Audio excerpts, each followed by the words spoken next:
Bismillahirrahmanirrahim. Assalamu alaikum, dear students. I am Bakhtawar Akbar. I serve as a subject specialist in the School Education and Literacy Department. Today is our lecture number 4 of first year biology, and our topic is synthesis and breakdown of macromolecules. और इसमें हम biology के जो field है उसके दो अहम तरीन प्रोसेसेस को समझेंगे. एक है कंडेंसेशन, जिसमें मैक्रोमोलिक्यूल्स बनते हैं, और दूसरी है हाइड्रोलाइसिस, जिसमें मैक्रोमोलिक्यूल्स अपने सब यूनिट्स में, स्मॉलर कंपोनेंट्स में जो है वो ब्रेक डाउन होते हैं. Molecules which form structure and carry out activities of the cells are large in size and highly organized molecules called macromolecules. वो molecules जो सेल के स्ट्रक्चर को बनाते हैं और उसकी एक्टिविटीज़ को परफॉर्म करते हैं, वो साइज़ में बहुत बड़े होते हैं और हाईली ऑर्गेनाइज्ड होते हैं. उन मॉलिक्यूल्स को हम मैक्रोमोलिक्यूल्स कहते हैं, which are made up of large numbers of low molecular weight small molecules and the subunits called monomers or building blocks. ये जो बड़े मॉलिक्यूल्स होते हैं मैक्रोमोलिक्यूल्स, मैक्रो का मतलब है लार्ज. ये जो बड़े मॉलिक्यूल्स होते हैं ये बने हुए होते हैं छोटे छोटे सब यूनिट से, जिनको हम मोनोमर कहते हैं. मोनो का मतलब है वन, मर का मतलब है पार्ट, और इसका दूसरा नाम है building blocks. Therefore, the macromolecules are also called polymers. इसीलिए हम मैक्रोमोलिक्यूल को पॉलीमर भी कहते हैं. पोली का मतलब है मैनी एंड मर का मतलब है पार्ट्स, क्योंकि ये बहुत सारे पार्ट्स से बने हुए होते हैं. Biomolecules which are mentioned above are all macromolecules और पॉलीमर्स. जिन भी बायोलॉजिकल मॉलिक्यूल्स का हमने अभी तक जिक्र किया है वो सारे मैक्रोमोलिक्यूल्स हैं. Molecules are constructed from monomers by a process that resembles coupling of rail cars into train. Macromolecules के जो बनने का जो अमल है वो रिजेंबल करता है उस प्रोसेस से जिससे रेलगाड़ी बनती है. ऐसे ही मैक्रोमोलिक्यूल्स भी होते हैं. उसकी बगियां आहिस्ता आहिस्ता अटैच होती है. जितनी बगियों की ज़रूरत होती है उतनी अटैच होती है. The basic structure of each group of macromolecules is very similar in all organisms from bacteria to human. जो मैक्रोमोलिक्यूल्स का स्ट्रक्चर है वो बैक्टीरिया से ह्यूमन तक तकरीबन एक दूसरे के साथ रिजेंबल करता है, with only minor differences. In this process monomers are joined together by removing OH from one monomer and H from another monomer. Condensation के अमल में एक मोनोमर OH को लूज करता है और दूसरा मोनोमर H को लूज करता है. ये OH और H कंबाइन होते हैं और फिर वाटर बनता है. Both monomers form a new covalent bond between them. This process of joining of two monomers by removing water is called as condensation. And this is also the reason it is called dehydration synthesis. Condensation always takes place by proper enzymes and at energy expense. Condensation के अमल में energy required होती है, use होती है, और ये process जो है enzymes की मदद से होता है.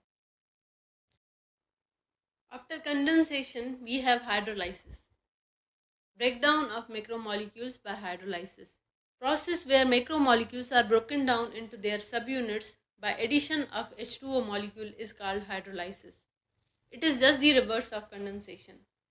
वो अमल जिसमें हम दो मोनोमर्स को सेपरेट करते हैं with the help of water, उनके बॉन्ड को ब्रेक करते हैं, उस अमल को हम हाइड्रोलाइसिस कहते हैं. और ये अमल अपोजिट है with the condensation.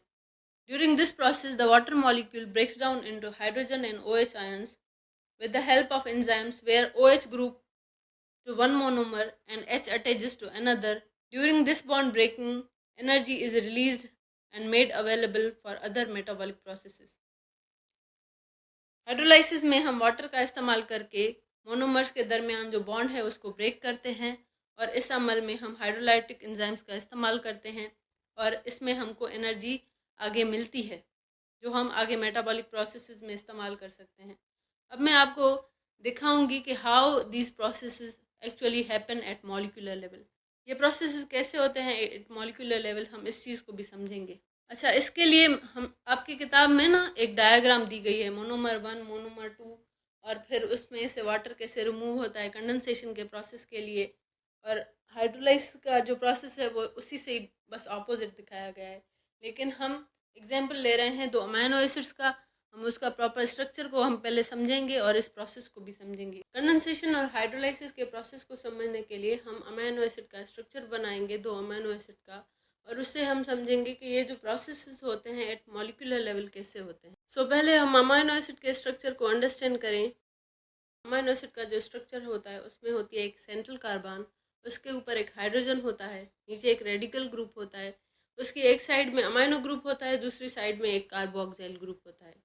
ये हमारा एक अमाइनो एसिड हो गया, ये उसका जनरल फार्मूला है। ऐसे ही हम दूसरा अमाइनो एसिड भी बना लेंगे। एक अमाइनो एसिड का कार्बोक्सिल ग्रुप OH लूज करता है, दूसरे अमाइनो एसिड का अमाइनो ग्रुप हाइड्रोजन को लूज करता है।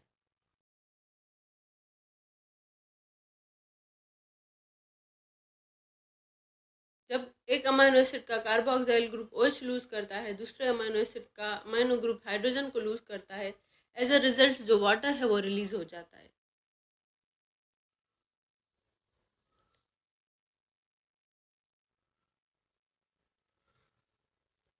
ये मैंने इसकी थ्योरी भी यहाँ पे लिख ली है, आप इसको नोट डाउन कर सकते हैं।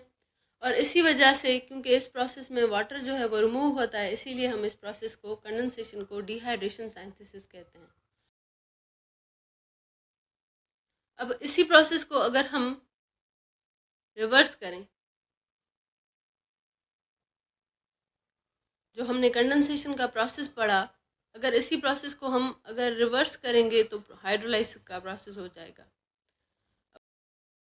अब हाइड्रोलाइसिस के प्रोसेस के लिए हम क्या करेंगे, हम इसी प्रोसेस को रिवर्स करेंगे और वाटर की एडिशन होगी।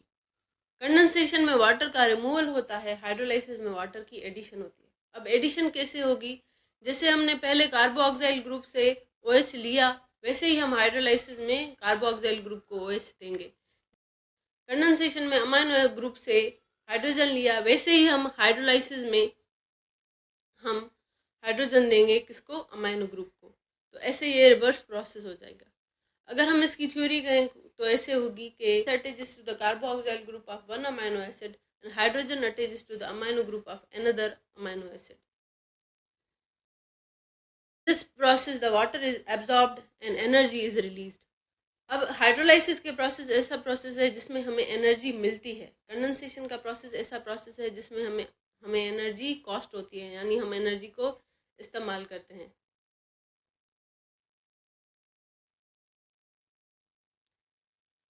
और जो एनर्जी हमें हाइड्रोलाइसिस के प्रोसेस में मिलती है वो हम मेटाबॉलिक प्रोसेसेस में भी इस्तेमाल कर सकते हैं।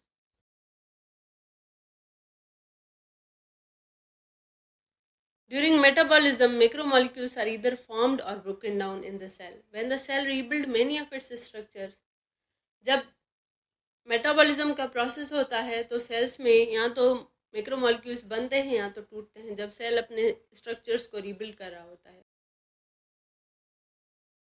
In heterotroph, during digestion, macromolecules broken down into monomers by hydrolysis with the help of hydrolytic enzyme. Heterotroph वो ऑर्गेनिज्म होते हैं जो अपने खाने के लिए किसी दूसरे ऑर्गेनिज्म पे डिपेंड करते हैं। अब जब ये खाना खाते हैं तो इनमें डाइजेशन का अमल होता है। डाइजेशन का जो अमल होता है उसमें मैक्रोमोलिक्यूल्स ब्रोकन डाउन होते हैं into monomers with the help of process called hydrolysis. Hydrolysis की मदद से ये प्रोसेस होता है और इसमें एंजाइम्स अपना रोल प्ले करते हैं। These monomers when reach to the cell again form macromolecules by the process of condensation. जब डाइजेशन हो गई उसके बाद एब्जॉर्प्शन होती है, और जब ये जो मोनोमर्स हमें अब डाइजेशन में मिले वो जब अपने टारगेट सेल को रीच करते हैं फिर ये फिर से रीबिल्ड करते हैं bye the process of condensation. Heterotroph में है उनमें पहले हाइड्रोलाइसिस होती है, उसके बाद उनमें कंडेंसेशन होती है। On the other hand, in autotroph, those organisms that make their own food, the cell produce monomers from inorganic molecules like carbon dioxide, water, nitrate and sulfate. अब जो ऑटोट्रॉफ होते हैं वो सिंपल ऑर्गेनिक मैटर से glucose को produce करते हैं। These monomers यानी जो ग्लूकोज है, these monomers later assemble to form macromolecule in source and sink tissues. अब ये जो ग्लूकोज है आगे जाकर असेंबल होती है और मैक्रोमोलिक्यूल्स को फॉर्म करती है by the process of condensation. कौन से टिश्यूज में, सोर्स एंड सिंक टिश्यूज में। सोर्स टिश्यूज वो होते हैं जो फोटोसिंथेटिकली एक्टिव होते हैं, such as leaves and green steam. और सिंक टिश्यूज़ वो होते हैं जो स्टोरेज और एक्टिव ग्रोथ में पार्टिसिपेट करते हैं, जैसे फ्लावर हो गया, फ्रूट हो गया, सीड हो गई, और इसके अलावा रूट हो गई।